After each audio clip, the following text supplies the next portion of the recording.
ಇವತ್ತಿನ ಜನನಾಯಕ ಕಾರ್ಯಕ್ರಮದ ಅತಿಥಿಯಾಗಿರೋದು ಬಳ್ಳಾರಿ ನಗರ ವಿಧಾನಸಭಾ ಕ್ಷೇತ್ರದ ಶಾಸಕರಾಗಿರುವಂತ ನಾರಾ ಭರತ್ ರೆಡ್ಡಿ ಅವರು. ಜನಸೇವೆಗೆ ಇನ್ನೊಂದು ಹೆಸರು, ಜನದನಿಗೆ ಮತ್ತೊಂದು ಹೆಸರು, ಜನ ಮೆಚ್ಚಿದ ಜನನಾಯಕರಿವರು. ರಾಜಕಾರಣಕ್ಕೆ ಯಾಕೆ ಬರಬೇಕು ಅಂತ ಅನಿಸ್ತು? ನಮ್ಮ ಊರಿಗೆ ನಾವ್ ಏನೋ ಒಂದು ಮಾಡ್ಬೇಕಂತ ಹೇಳಿ ಕನ್ಸಿಟ್ಕೊಂಡು ನಾನು ರಾಜಕೀಯಕ್ಕೆ ಬಂದೆ.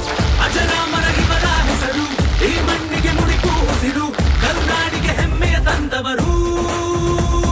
ಬಳ್ಳಾರಿ ಜನ ನಿಮ್ಗೆ ಗೆಲ್ಲಿಸಿದ್ದಾರೆ. ಏನ್ ಮಾಡ್ತಾ ಇದೀರಿ ಸರ್ ಬಳ್ಳಾರಿಯಲ್ಲಿ? ಬಳ್ಳಾರಿ ನಗರ ಅಭಿವೃದ್ಧಿಗೆ ಇಷ್ಟುವರೆಗೆ ನಾವು ಒಂದು 350ರಿಂದ 400 ಕೋಟಿ ರೂಪಾಯಿ ಖರ್ಚು ಮಾಡಿಕೊಂಡಿದ್ದೀವಿ. ಭರತ್ ರೆಡ್ಡಿ ಸರ್ ನಿಜವಾದ ಶಾಸಕರ ಮೇಲೆ ಅಂತ ಮನಸ್ಫೂರ್ತಿಯಾಗಿ ಹೇಳ್ತಾರೆ. ಜನರೆಲ್ಲರೂ ಪ್ರತಿಯೊಂದು ಕಡೆ ನಾರಾ ಭರತ್ ರೆಡ್ಡಿ ಅಂತ ಹೇಳಿದ್ರೆ ವರ್ಕಿಂಗ್ ಮ್ಯಾನ್ ಅಪ್ ಅಂತ ಹೇಳ್ತಾರೆ.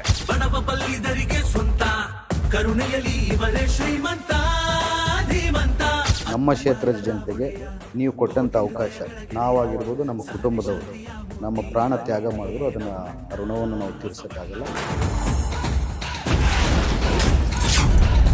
ಬಳ್ಳಾರಿ ಯಂಗ್ ಲೀಡರ್ ಎಂಎಲ್ಎ ನಾರಾ ಭರತ್ ರೆಡ್ಡಿ ಸ್ಪೆಷಲ್ ಜನನಾಯಕ ವೀಕ್ಷಿಸಿ ಶನಿವಾರ ಸಂಜೆ 6:30ಕ್ಕೆ.